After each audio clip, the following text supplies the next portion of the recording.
semuanya, balik lagi di podcast After Rest bersama gue Sadrina Evanalia dan juga ada Albi Tama. Halo Albi. Halo Sadrina. Apa kabar? ini kita baik. Ini kita tag-nya pas sahur ya Bi ya.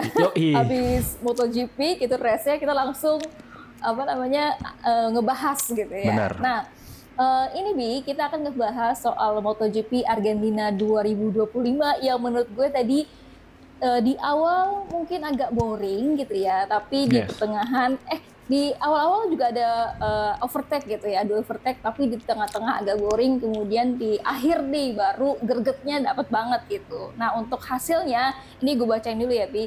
Ada Marc Marquez di tempat pertama, kemudian ada Alex Marquez di tempat kedua, dan juga Franco Morbidelli gitu ya. Ini tak terduga sih Franco Morbidelli. Tapi sebelum kita ngebahas satu persatu gitu ya, sampai akhirnya nanti ada apa sih sama Peko Bagnaia, nanti Albi juga akan bahas, ngejelasin gitu. Nanti kita satu persatu dulu. Tapi bagaimana impresinya dari balapan MotoGP Argentina 2025 ini menurut Albi gimana Bi? Oke, sebelum gue bahas, gue mau ngucapin selamat berpuasa buat Sobat Marquez dan Sobat Ducati yang berbahagia pastinya, Drin. Karena 1, 2, 3 Ducati semuanya, dan yang pertama dan juga kedua ini adalah duo dispenser ya, kakak adik Marc Marquez sama Alex Marquez yang sapu bersih 2 race berturut-turut nih, merah biru, yang ya selalu bikin decak kagum para penontonnya lah kayak gitu. Walaupun tadi bener kata Sadrina di awal-awal sempat kayak nih bakalan kayak gimana nih race-nya kayak gitu ya, tapi mulai masuk ke pertengahan sampai akhir jauh lebih seru skalanya dibandingkan dengan balapan yang kita lihat di Buriram 2 minggu yang lalu gitu. Dan juga kita ngelihat banyak banget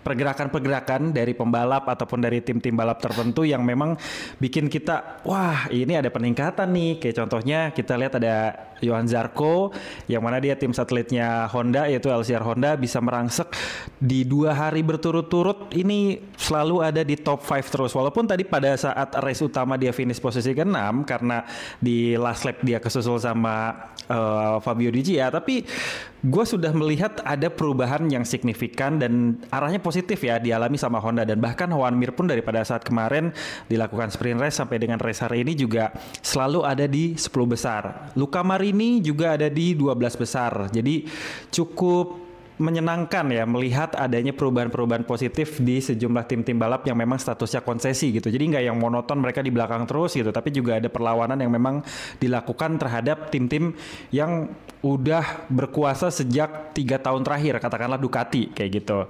Nah di awal start sendiri gue melihat memang ada sedikit insiden ya antara Marco Bezzecchi sama Fabio Quartararo. Di situ memang kalau misalnya kita ngelihat nggak ada kesalahan ataupun penalti yang diberikan oleh Dorna kepada Marco Bezzecchi. Kalau gue lihat tadi Marco Bezzecchi pada saat lagi straight mau masuk ke tikungan pertama setelah start itu dia nggak ada ruang untuk melakukan pengereman dan juga untuk mencondongkan badan untuk menikung gitu ya, sehingga dia akhirnya nabrak bagian belakangnya Fabio Quartararo, dan Fabio Quartararo-nya sih selamat gitu, bisa lanjutin balap, sementara Marco Bezzecchi crash dan ya udah do not finish. Nah berangsur-angsur permainan terus ngelihat pola gitu kan, masih ngacak-ngacak segala macem, tapi gue pada saat di awal-awal gue tentu akan ngeliatin 3 pembalap yang udah kita prediksi pada saat 2 minggu lalu untuk balapan kali ini ya kan, Drin. Ada Marc Marquez, ada Pecco Bagnaia dan juga Alex Marquez kayak gitu.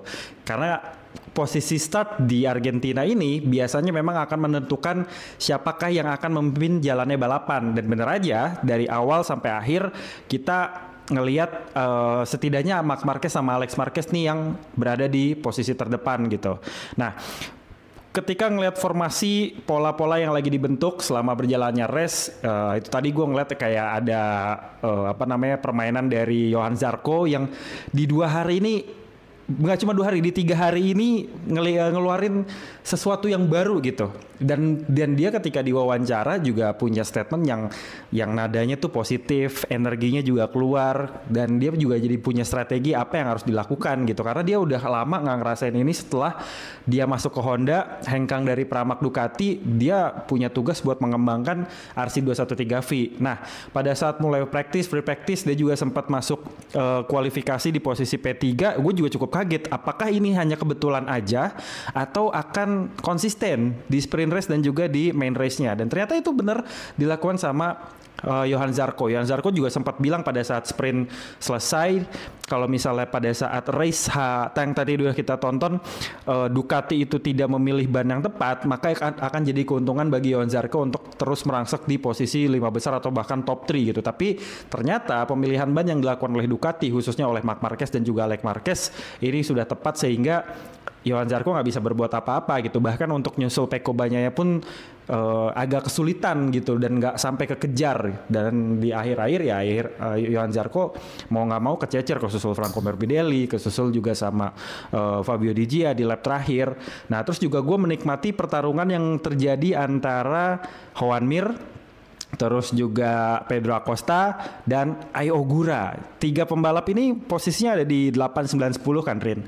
Nah tapi gue melihat kayak ada sesuatu yang baru juga nih. Ai Ogura kan kita udah lihat pada saat di Buriram kemarin ngeluarin performa terbaiknya gitu. Terus pada saat di sprint race kemarin emang agak kurang. Tapi di main race ini Ai Ogura tuh merangsek ke posisi depan. Kalau nggak salah dia tuh naik sekitar 6 ataupun 7 posisi dari posisi starting gridnya dia gitu.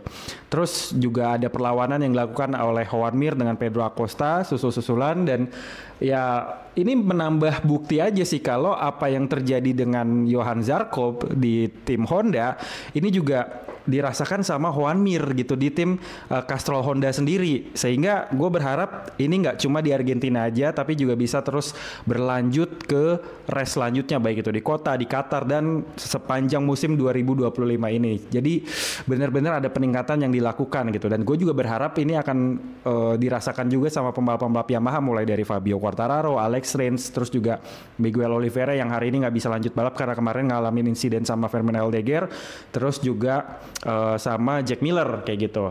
Nah beralih ke posisi-posisi yang paling depan nih Drin. Gue ngelihat Pecco kayaknya masih kesulitan nih dengan settingan motornya. Beda sama Marc Marquez dan juga Alex Marquez yang udah nemuin formulasi sejak awal race 2025, mulai dari Buriram sampai ke Termas Rio Hondo ini udah nemu settingan yang enak lah kalau Marquez bersaudara gitu. Walaupun Alex Marquez pakai motor GP24 yang dipakai tahun lalu, sedangkan untuk Marc Marquez dan juga Pecco Bagnaia itu pakai motor GP24 yang sudah mendapatkan sejumlah update gitu, mulai dari suspensi yang berkaitan sama swing arm dan juga elektronik, yang harapannya sih Pecco harusnya bisa ngelawan Marc Marquez. Jadi bukan Alex Marquez yang ngelawan Marc Marquez kayak gitu. Tapi ya itu tadi, Pecco sendiri ketika ditanya dia belum mendapatkan kepuasan dalam melakukan settingan. Dia kerepotan sendiri dengan motor yang sebenarnya dia kembangkan sejak beberapa bulan yang lalu kayak gitu. Dan bahkan pada tahun 2024 kemarin kan Pecco juga naik motor ini versi base-nya gitu, versi tahun lalu, dan dia sendiri yang kembangin gitu. Tapi kenapa dia kerepotan sendiri dengan motor yang dia kembangkan gitu. Nah Tardozzi juga bilang kalau memang si Pecco ini masih mengalami kerepotan untuk urusan setting dan juga elektronik yang belum sesuai sama dirinya. Udah gitu pada saat sprint race kemarin Pecco tuh mengeluhkan bahwa bagian belakang motornya, khususnya nih pada roda belakang, nggak punya grip yang maksimal, sehingga disarankan Pecco sendiri untuk bisa mengupdate aerodinamika untuk bagian buritan. Jadi akan ada tambahan kayak sayap gitu di sebelah ekornya, tapi untuk ekor Stegosaurusnya itu masih akan tetap dipertahankan gitu Din. Nah, tapi akan ada di sisi buntut belakangnya itu akan ditambahkan berupa aerodinamika ataupun winglet kecil supaya bisa menambahkan downforce di area belakang supaya bisa mendapatkan grip yang lebih optimal. Karena Pecco ngerasa dia nggak punya daya dorong yang lebih kuat untuk bisa mengejar Alex Marquez dan juga Marc Marquez pada saat di sprint race kemarin, dan bahkan kejadian lagi di main race-nya ini. Nah, gue nggak tahu sampai kapan Pecco ini akan mengalami hal tersebut. Tentu buat fansnya Pecco akan mengalami kekecewaan dan juga gregetan. Ada apa nih sama Pecco gitu? Seorang Marc Marquez yang benar-benar baru naik motor GP24, dan motor GP24 ya juga sebelumnya dikembangin sama Pecco, kok lebih jauh bisa mengadaptasikannya tuh Marc Marquez gitu. Pecco-nya kenapa kayak gitu kan? Tapi Pecco sendiri sudah bilang kalau di 3 race awal pada musim 2025 ini, mulai dari Buriram, terus juga Argentina, dan juga nantinya di Circuit of the Americas, di waktu mendatang di race ketiga ini akan menjadi sirkuit yang tidak terlalu difavoritin sama Pecco Bagnaia. Entah apa yang akan dibuat oleh Pecco Bagnaia untuk bisa mengantisipasi ini semua, ya gue berharap yang terbaik aja sih. Tapi ketika ditanyakan apakah ini persoalan dia grogi atau gue segala macam, dia bukan itu jawabannya, kata dia. Gue nggak ngalamin kegugupan kok, gue cuma mengalami kendala dalam setting motor yang memang harus dibenahi. Gue yakin dengan finishnya Pecco di P4 hari ini, dia bakalan semakin makin bertanya-tanya ini apa sih yang terjadi kayak gitu, dan harus ketemu nih problem solvingnya untuk bisa mengurangi potensi dia kececer di luar 3 besar lagi gitu. Tapi setidaknya dia bisa mempertahankan dari awal sampai akhir di posisi 5 besar ya, bisa dibilang kayak gitu ya, cukup oke lah kayak gitu. Nah, buat naik lagi ke Franco Morbidelli yang diam-diam ternyata bisa merangsek juga ke posisi 3 besar, dan ini adalah podium dia setelah 1414 hari, di mana terakhir dia itu masuk podium tahun 2021 di GP Spanyol, dan ini bisa jadi salah satu bukti kalau dia masih punya potensi. Dan mungkin dia agak kepikiran kali ya dirinya setelah ada isu kalau Pedro Acosta akan mendekati Ducati, dan di tahun 2026 kursi VR46 salah satunya bisa diserahkan ke Pedro Acosta kalau memang Pedro Acosta nggak lanjut sama KTM. Tapi ini masih sebatas rumor ya, mungkin itu yang memacu dia untuk bisa melesat lebih jauh. Dan ya gue happy juga sih bisa ngelihat dia menunjukkan sesuatu lah, nggak San Mori lagi di belakang kayak gitu, karena ya udah sewajarnya gitu. Dia udah pakai GP24 dari tahun 2024, di tahun 2025 harusnya udah bisa adaptasi lebih baik. Nah, sekarang menuju ke duo dispenser ya. Gue bilang dispenser ini karena hot and cool. Yang satu adanya bajunya biru itu kayak dispenser cool. Nah, abangnya ini yang merah kayak dispenser hot gitu. Nah, pada saat finish pun mereka kan kayak lari barengan gitu ke timnya, lompat bareng tuh kayak wih keren gini gitu ya. Nah, gue melihat ada konsistensi yang sangat apik dilakukan oleh dua bersaudara ini, baik itu secara settingan, pemilihan ban, cara berkendara, terus juga strategi yang dilakukan, dan bahkan cara balapnya pun mirip pada saat balapan di Argentina ini dengan balapan di Thailand kemarin. Ya, kita lihat Marquez memimpin, terus disusul sama Alex Marquez, dan di akhir di 5 lap menjelang finish, Marc Marquez akhirnya nge-push lagi, dan seperti yang terjadi pada saat di Thailand juga, setelah Marc Marquez itu nyusul balik adenya, dia langsung punya gap yang lumayan jauh, walaupun hitungannya masih kayak 1 detikan gitulah, 1 detik kurang tadi kalau nggak salah, tapi lumayan jauh kayak 0,8 atau 0,9 detik, dan itu sangat menghibur sih kalau buat gue. Jadi gue deg-degan juga nih, Marc Marquez sama adenya sendiri pun dianggap sebegitu seriusnya gitu. Jadi adenya serius, abangnya serius, tapi seolah-olah mereka tuh memainkan permainan mereka kayak gitu, kayak kejar-kejaran kayak kita sama kakak apa sama ade main kejar-kejaran, kucing-kucingan kayak gitu. Dan itu gue sangat menikmati ya balapan yang dilakukan sama Marc Marquez. Jadi gue juga melihat Marc Marquez nih kayak haus banget sama gelar juara, karena ya seperti yang kita tahu bersama kan Rin, beberapa tahun ke belakang sebelum Marquez gabung sama Ducati, dia ngalamin banyak masalah, mulai dari cedera, motornya nggak bagus juga waktu di Honda. Jadi kayak gue ingin melunasi hutang-hutang podium gue yang nggak kesampaian. Nah, di Termas Rio Hondo ini juga Marc Marquez dan juga Ducati ini memborong beberapa catatan. Ini kan jadi podium ke 113-nya Marc Marquez sepanjang karir dia. Terus juga ini jadi kemenangan ke-90 Marc Marquez yang menyetarakan dirinya dengan Angel Nieto, pembalap MotoGP legendaris. Terus juga ini podium kemenangan berturut-turutnya Ducati yang ke-19, dan juga ada beberapa catatan-catatan lain yang memang ditorehkan sama Marc Marquez dan juga bersama Ducati di Termas Rio Hondo ini. Jadi gue sangat menikmati, dan selamat buat Marc Marquez. Gue berharap Marc Marquez bisa terus konsisten, apalagi di next roundnya adalah Circuit of the America di Austin, Texas, yang mana sejak awal dilakukan balapan di sana, Marc Marquez hampir selalu sapu bersih balapan di sana dan dijuluki sebagai King of Kota ataupun The Sheriff. Kira-kira impresi gue untuk balapan di Argentina kali ini demikian, Drin. Ini kayaknya udah dibahas semua sama Albi ya, udah diborong gitu. Tapi kalau gue sebenarnya impresinya itu memang balapan kali ini hampir sama dengan Thailand gitu ya, di mana memang Marc Marquez pertama, Alex Marquez kedua gitu. Kemudian tapi sayangnya Pecco Bagnaia yang kemarin di sprint race harusnya dia bisa di posisi ketiga gitu ya, tapi ini kedodoran ya sampai di posisi keempat gitu. Padahal kalau tadi kita lihat ya di awal-awal itu Pecco Bagnaia memang sempet nyalip si Alex Marquez gitu ya. Ini gue berharap tadi wah ini ada perlawanan dari Pecco Bagnaia gitu untuk bisa di posisi kedua, tapi ternyata entah ini karena memang kesulitan apa namanya tadi seperti Albi bilang ini karena settingan motornya atau pemilihan bannya juga mungkin meskipun sama seperti Alex Marquez dan juga Marc Marquez ini kan beda-beda ya kalau pembalap itu settingannya sendiri kalau misalkan Marc Marquez seperti apa, Alex Marquez seperti apa dan juga Pecco Bagnaia seperti apa gitu. Nah, nanti itu kita akan bahas juga karena di tadi ada sobat after race gitu ya di komen ada yang tanya Kak sebenarnya ini Marc Marquez pakai ban apa gitu ya di main race gitu ya di race GP Argentina 2025 ini gitu. Nah, kalau Marc Marquez sendiri tadi di frontnya dipakai medium, kemudian di rear atau di belakangnya dia juga pakai medium gitu ya. Ini sama banget sama yang dipakai sama Alex Marquez settingannya, dia medium-medium juga. Dan Pecco Bagnaia sebenarnya ini juga sama ya, medium-medium. Tapi entah kenapa ya, mungkin karena gaya balapnya juga berbeda gitu ya sama Alex Marquez dan juga Marc Marquez gitu. Ini juga berpengaruh kan sebenarnya sama performanya si Pecco Bagnaia gitu. Tapi kalau misalnya kita lihat sama Morbidelli gitu ya, Morbidelli malah pakainya medium soft gitu. Dan mungkin ini juga menjadi salah satu betul depan medium belakang soft ini juga mungkin menjadi salah satu alternatif gitu kalau misalkan si Pecco Bagnaia tidak bisa apa namanya ngejer si Marc Marquez tapi pakai bannya tadi yang medium gitu.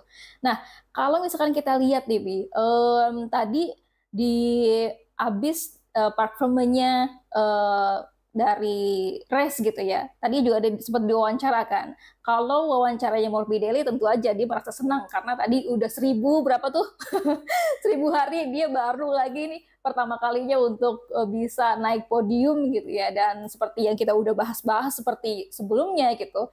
Memang seharusnya Morbidelli berperforma baik seperti ini karena kan kemarin-kemarin juga di 2024 dia pakai GP24 yang sama gitu. Jadi seharusnya memang udah harus bisa di depan terus gitu ya. Nah kalau si Marc Marquez, Alex Marquez dulu deh. Alex Marquez ini tadi juga dia bilang dia sangat senang gitu ya bisa ngebalap kakaknya. Tapi yang ada mengganggunya juga nih ternyata katanya Alex Marquez dia terganggu sama nyamuk dan juga serangga yang ada di track gitu ya. Ternyata secepat itu juga masih diganggu gitu ya sama mosquito atau nyamuk sama atau serangga gitu ternyata.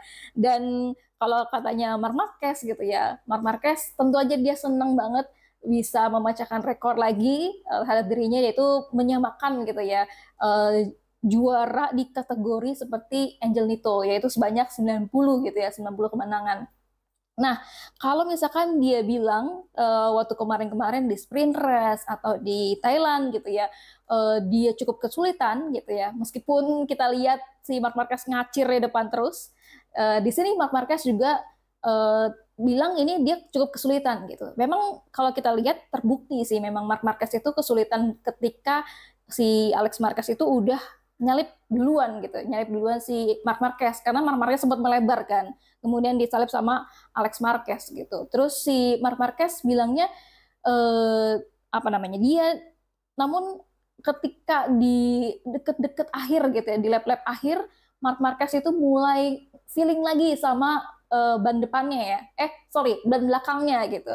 Sampai akhirnya dia mencoba lagi untuk nge-push Alex Marquez dan ya tentu aja seperti yang udah terjadi di Thailand gitu ya. Di sisa 4 lap terakhir begitu, si Marc Marquez coba lagi untuk bisa ngebalap Alex Marquez dan Alex Marquez itu benar-benar ditinggalin sama si Marc Marquez. Kalau misalnya kita lihat sampai akhirnya itu lumayan nih 1,3 detik gitu gapnya di antara Alex Marquez dan juga Marc Marquez gitu. Dan kalau misalkan difficult gitu ya ataupun kayak kesulitannya, memang kita lihat tadi beberapa kali Marc Marquez gitu ketika mencoba untuk nyalip si Alex Marquez atau kayak nge-push gitu, itu agak goyang tuh motornya dan juga sempat beberapa kali kalau nggak salah 2 kali mau safe gitu ya, safe crash gitu, dan Goyang ya, belum crash. Ya unstable. goyang gitu ya, hampir mau high set juga gitu, tapi dia tetap bisa mengendalikan motornya gitu ya. Ini gue salut sih sama Marc Marquez dan juga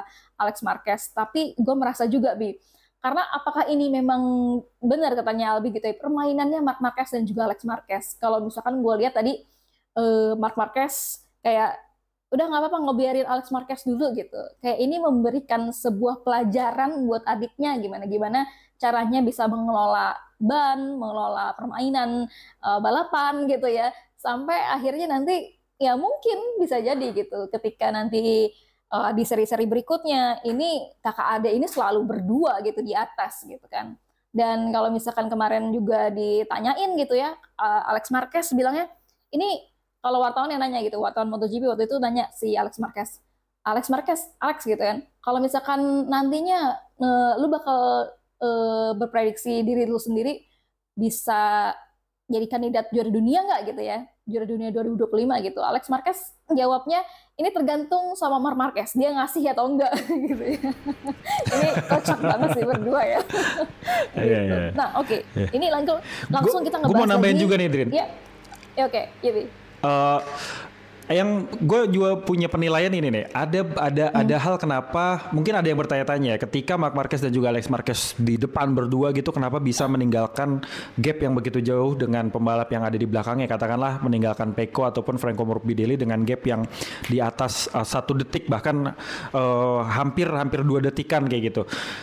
Gue ngeliat ini ada mungkin ya, gue nggak ngerti apakah ada strategi yang dilakukan antara Marc Marquez dengan Alex Marquez sendiri dalam arti bersekutu gitu ya, walaupun mereka kan balapan secara profesional gitu, tapi kita nggak pernah tahu apakah karena mereka sama-sama latihan bareng udah gitu punya strategi yang mungkin juga mirip-mirip. Kalau gue membaca gini, ketika mereka lagi beradu di depan itu kan mereka selalu nempel ya. Ketika Alex di depan, Marquez di belakang, dan juga Marquez di depan, Alex di belakang tuh mereka begitu nempel. Nah, itu gue melihat ada apa ya, suatu strategi slipstream yang memang dilakukan sehingga yang satu itu narik, yang satu itu seolah-olah dapat clear area. Jadi benar-benar bisa ngikutin pembalap yang ada di depannya, katakanlah kakak ataupun adiknya gitu. Jadi di situ bisa meninggalkan ataupun memiliki gap yang begitu jauh dengan pembalap-pembalap yang ada di belakangnya karena adanya formasi slipstream yang dilakukan antara kakak beradik ini. Ditambah kalau misalnya kalian fansnya Marc Marquez, nyadar nggak sih Marc Marquez itu secara tampilan, secara fisik itu kayak lebih kurus dibandingkan beberapa tahun yang lalu gitu. Awal tahun 2024 sampai pertengahan itu Marc Marquez tulang pipinya tuh masih pipinya tuh kayak masih berisi gitu. Tapi sekarang di awal tahun 2025 ini gue merhatiin kok kayak tulang pipinya agak sedikit menonjol dan agak sedikit apa namanya kempot gitu ya pipinya ya. Nah ini bukan karena Marc Marquez tua sih kalau gue melihat, karena kayaknya ada exercise yang dilakukan sama Marc Marquez baik itu dia dalam olahraga ataupun diet juga untuk dia bisa meringankan bobot tubuhnya lebih ekstra lagi sih. Kalau gue menilai seperti itu ya, karena Marc Marquez di awal bilang motor Ducati ini sangat enak untuk dikendarai, maka salah satu cara yang bisa dilakukan oleh Marc Marquez ataupun atlet-atlet lainnya untuk bisa beradaptasi dengan sepeda motornya itu nggak cuma mengandalkan yang namanya teknik membalap, nggak cuma mengandalkan yang namanya settingan motor, teknologi dan sebagainya, tapi juga dari fisiknya. Gue percaya Marc Marquez melakukan suatu exercise untuk bisa mengurangi bobot tubuhnya, tapi juga meningkatkan massa ototnya sehingga dia akan lebih punya kekuatan yang ekstra untuk beradaptasi sama motor lebih baik, dan juga karena bobot tubuhnya lebih ringan maka motor itu akan lebih loss gitu loh buat dibawa. Jadi gue menilai ada sesuatu yang memang dilakukan oleh Marc Marquez untuk bisa membalap di Ducati pabrikan ini. Jadi benar-benar suatu langkah yang sangat profesional dilakukan sama seorang Marc Marquez untuk bisa kembali berjaya melunasi hutang-hutang juaranya dia yang tahun-tahun kemarin nggak bisa dia raih. Gue sih menganalisnya begitu, Den. Iya, kalau misalkan kita lihat juga memang perbedaannya antara yang dulu gitu ya, Marc Marquez yang dulu sama Marquez yang sekarang tuh memang agak beda sih, Bi. Terutama kalau misalkan gaya balapnya sendiri kan ya, Marc Marquez sudah mengakui gitu. Dia sekarang-sekarang ini nggak push limit gitu ya. Maksudnya nggak kayak dulu di Honda. Kalau di Honda kan dia cari limitnya, dia jatuh berkali-kali gitu ya. Dan sekarang gue merasa dia lebih clean untuk bisa ngendarain motornya. karena sama sekali nih si Marc Marquez belum pernah crash ya. Ini koreksi ya Bi kalau misalkan gue salah gitu ya. Kalau yang crash kemarin itu bahkan Pecco Bagnaia ya gitu sempat satu kali crash gitu. Nah, kita lanjut ya Bi ke apa namanya pembahasan Pecco gitu ya. Nah, kalau Pecco Bagnaia sendiri gini Bi, tadi Albi sudah menjelaskan gitu. Kan banyak juga netizen-netizen atau siapapun gitu yang bertanya apakah ini si Pecco Bagnaia kena mental gitu ketika adik kakak ini Alex Marquez dan juga Marc Marquez selalu berada di depan dia gitu, berada di depan mereka. Apalagi ya GP24 kan memang yang dikembangin kan si Pecco Bagnaia gitu. Tapi kalau misalkan si Pecco ini ternyata ditanya juga soal apakah lo kena mental juga gitu ya sama jurnalis MotoGP gitu. Dan si Pecco bilang sebenarnya kalau mentality itu nggak ada masalah gitu ya. Mental itu kuat gitu. Tapi kalau misalkan dia dapet settingan atau kayak dia merasa nyaman gitu sama settingan motornya, dia yakin gitu. Dia yakin masih bisa untuk bertarung dengan si Marc Marquez dan juga Alex Marquez gitu. Dan tapi Bi sebenarnya apakah settingan motor si Bagnaia yang seperti apa sih sebenarnya yang masih diutak-atik gitu ya sama Pecco Bagnaia dan juga timnya gitu. Kalau tadi kan Albi juga bilang ada penambahan dari belakangnya atau buritan kayak Stegosaurus gitu. Nah, tapi sebenarnya masalahnya tuh apa lagi gitu selain itu, Ibi?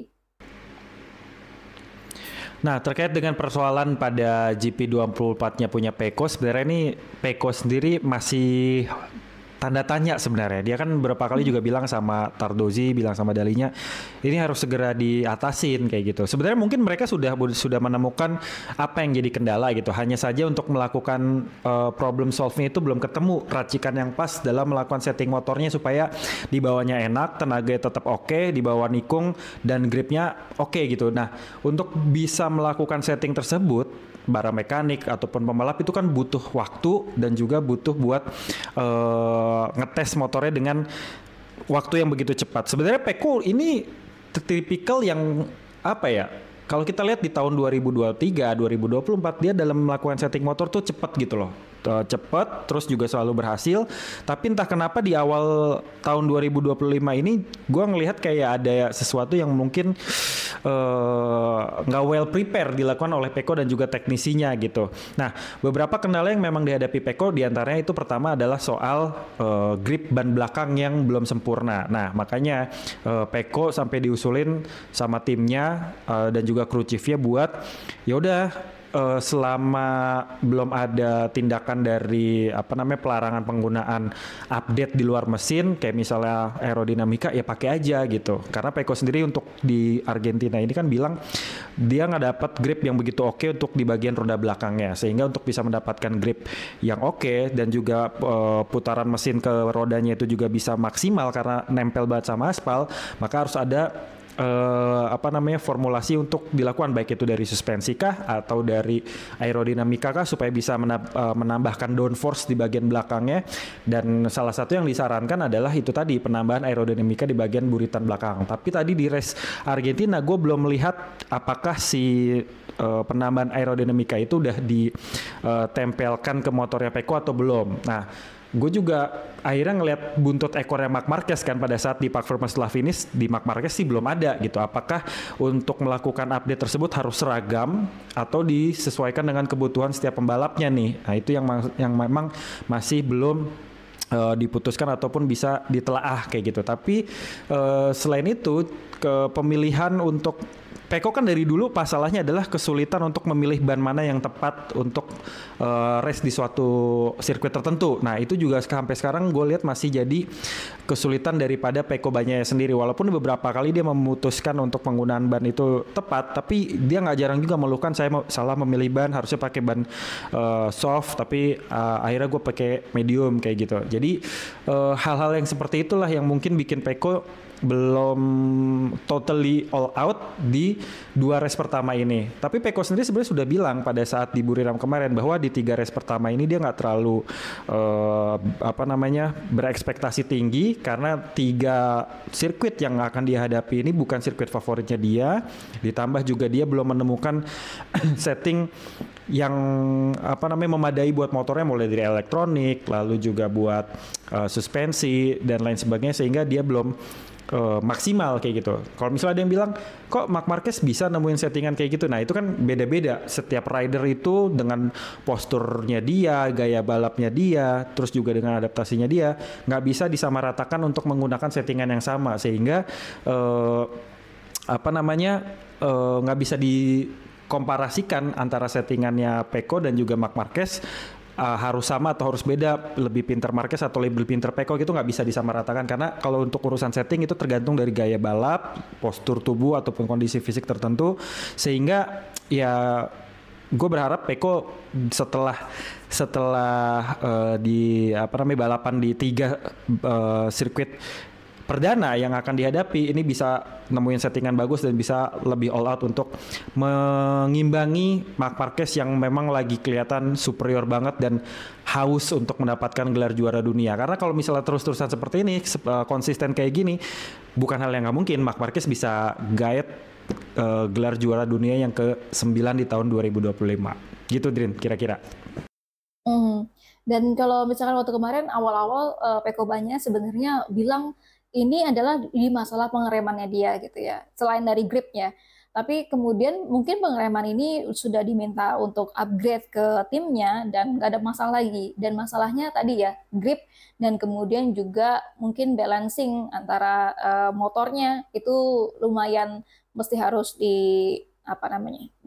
dikondisiin lah sama timnya gitu ya. Dan kalau misalkan kesulitan, itu juga Marc Marquez awal-awalnya kesulitan banget karena ini adalah pertama kalinya si Marc Marquez itu pakai Ducati gitu ya di Argentina. Jadi dia belum punya data-datanya dan dia juga belum punya istilahnya base setup yang bagus di GP Argentina ini. Karena di GP Argentina ini kan si Marc Marquez baru lagi untuk pertama kalinya balapan sejak 6 tahun yang lalu ya, di tahun 2019 kayak gitu. Nah, awal-awalnya juga Marc Marquez bilang dia kesulitan itu satu, kemudian kesulitannya juga grip gitu ya, karena track yang di Termas Rio Hondo ini lumayan berubah-berubah gitu ya. Nah, oke Bi, kita ngebahas soal Marc Marquez dan juga Pecco Bagnaia ya, tapi kita ngebahas soal Jorge Martin gitu ya, yang masih dalam pemulihan cedera. Jadi dia di GP Thailand, kemudian di GP Argentina, dan juga di GP Amerika. Ini dipastikan juga enggak ikut balapan gitu ya, karena masih pemulihan. Mungkin dia juga dengar apa kata Marc Marquez gitu ya, lu jangan nge-push dulu, harus tahu badannya dulu gitu ya, kondisi fisiknya dulu, sehingga nanti kalau misalkan udah sembuh, dia baru bisa lagi balik ke balapan. Nah, ini Bi, ada yang cukup kontroversial juga dari Jorge Martin, karena Jorge Martin meminta gitu ya, melalui Aprilia, kalau misalkan ada perubahan peraturan regulasi dari MotoGP, karena kalau misalkan ada pembalap yang nggak ikutan selama 2 balapan berturut-turut gitu ya, karena cedera, dia minta adanya private test sendiri untuk si pembalap ini gitu. Kalau menurut Albi kayak gimana dan juga informasinya gimana, Bi? Oke, ini sebenarnya sempat kepikiran ya sama gue pada saat Barcelona test kemarin, gara-gara ngeliat Fabio Di Gia, dia kan baru selesai operasi gitu. Dan dia cuman bisa datang ke sirkuit Barcelona tersebut, tapi nggak bisa ngerasain secara langsung motor yang bakal dia pakai di tahun 2025.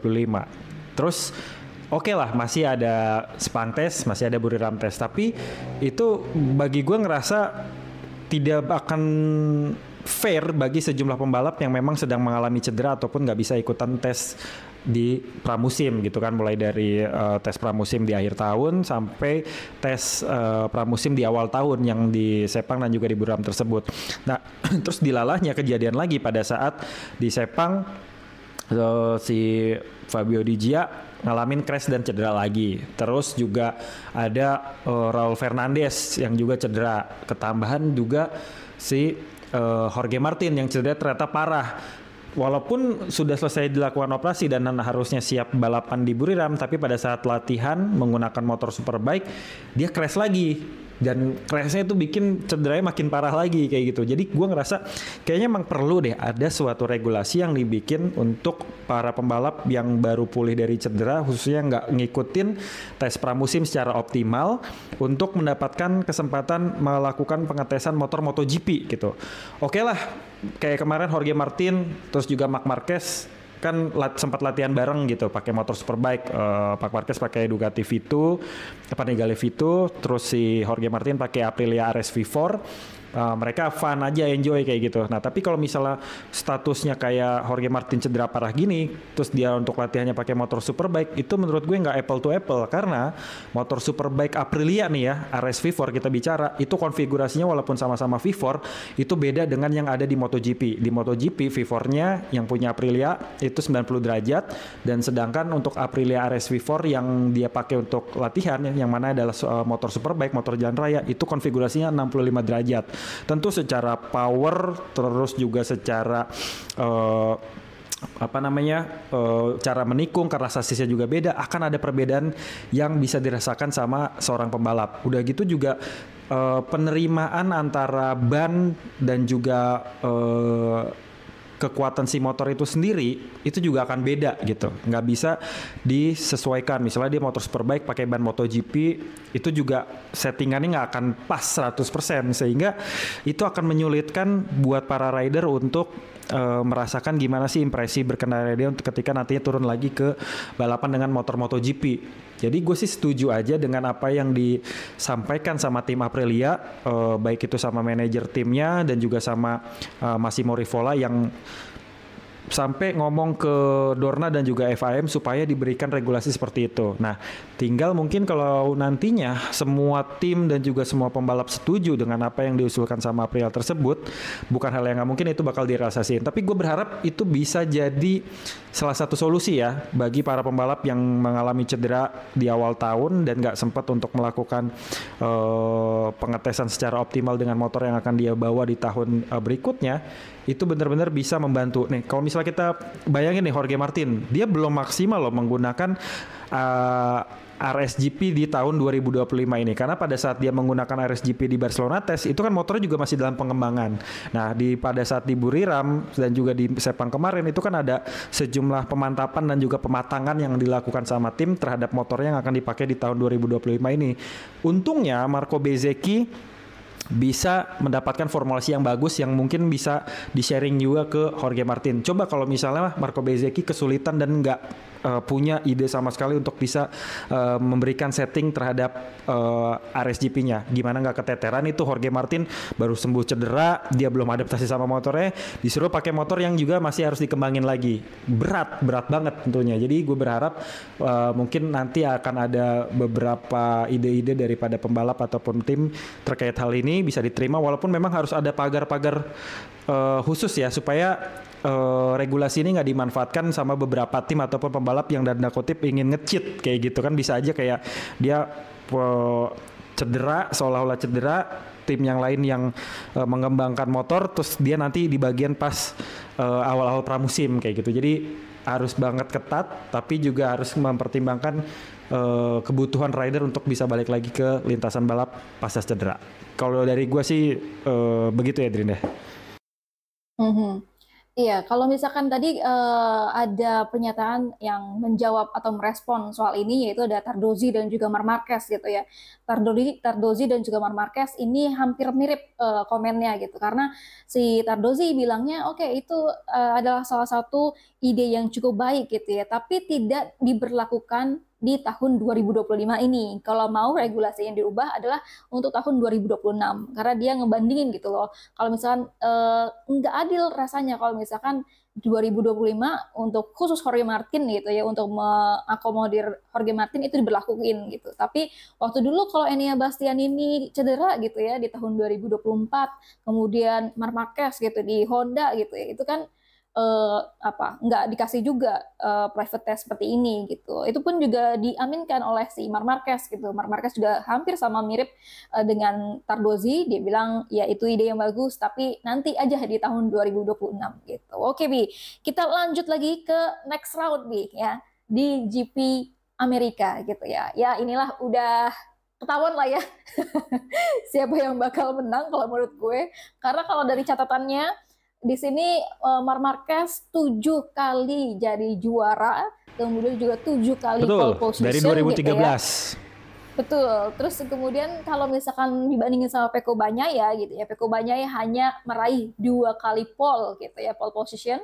Kemudian juga Jorge Martin itu juga cuma 1 kali pole position. Tapi kan Jorge Martin nggak ikutan ya di Amerika ini. Jadi tadi ya prediksinya mungkin siapa di antara Marc Marquez dan juga yang lainnya gitu. Sementara kalau misalkan yang terbanyak lagi ada Alex Rins, itu dia 2 kali menang, dan juga ada Enea Bastianini itu 1 kali menang di kota Amerika. Nah, prediksinya Albi dulu untuk MotoGP MotoGP Amerika 2025 yang bakal dilangsungkan gitu ya 28 Maret sampai 31 Maret nanti. Gimana Bi? Oke, itu balapan lebaran ya. Jadi kita bisa nonton sambil makan ketupat, opor, dan lain sebagainya. Tapi tengah malam, karena di Amerika kan selisihnya sama kita 12 jam ya kan. Nah, kalau gue berkaca dari data yang tadi udah disampaikan sama Sadrina soal siapa sih yang bakalan jadi pembalap superior di kota, jelas Marc Marquez, karena dari 2013 sampai dengan 2019 kalau nggak salah, dan bahkan sampai 2021 Marc Marquez itu memenangkan balapan di Circuit of the America, dan dia punya julukan The King of Kota ataupun The Sheriff gitu ya, ala-ala Texas gitu. Nah, dengan kembalinya Marc Marquez secara performa dengan motor baru di Ducati, melihat dari 2 balapan ini juga dia sangat-sangat impresif dan juga superior, gue sangat bisa memastikan bahwa Marc Marquez akan kembali menyabet mahkotanya dia sebagai King of Kota di 2025 ini, Drin. Jadi gue megang Marc Marquez di posisi pertama dan berharap nggak ada insiden apapun ya sama Marc Marquez. Dan untuk posisi keduanya gue kembali melihat adanya potensi dari sang adik Alex Marquez buat ada di posisi kedua. Nah, buat posisi ketiga, gue punya 2 pilihan pembalap nih, Drin. Karena gue pengen naruh Pecco, tapi Pecco pertama udah bilang masih mengalami kendala dalam meramu settingan motor, dan juga ini bukan sirkuit favoritnya dia secara kompleks.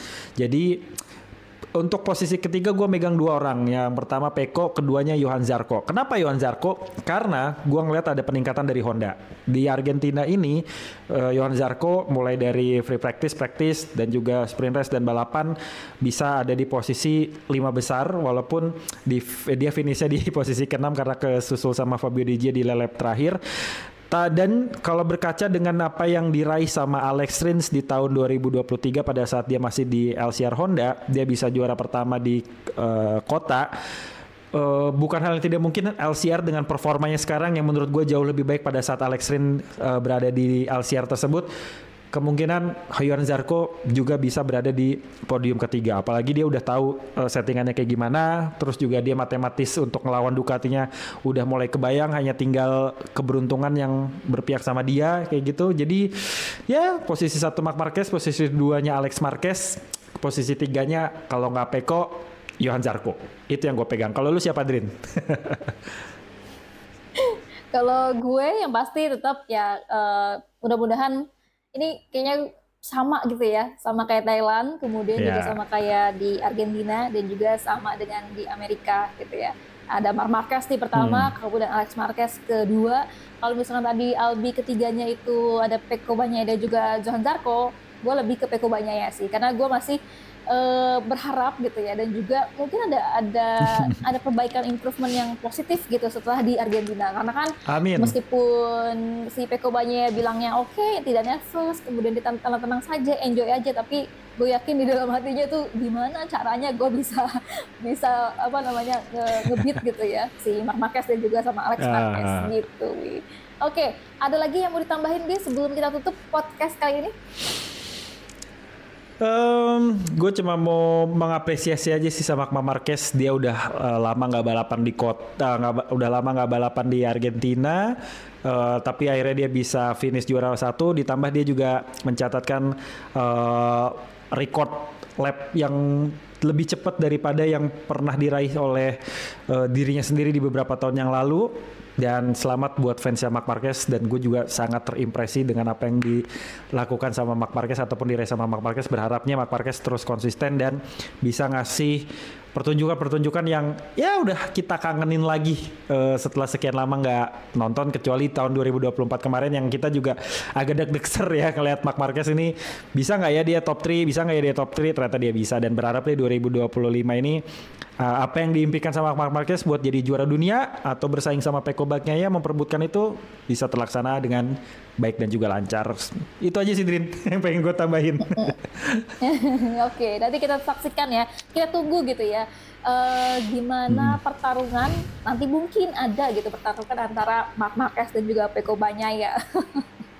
Oke. Terima kasih Albi, terima kasih juga buat teman-teman sobat podcast After Race gitu ya, untuk sudah dari awal sampai akhir mendengarkan bahasan kita gitu ya. Nanti kita akan kembali lagi di podcast After Race setelah balapan GP Amerika. Jadi saksikan terus dan juga jangan lupa untuk subscribe juga channel Sadrina Evanalia. Bye-bye semuanya. Selamat berbuka puasa, selamat ngabuburit. 3, 2, 1, yuk.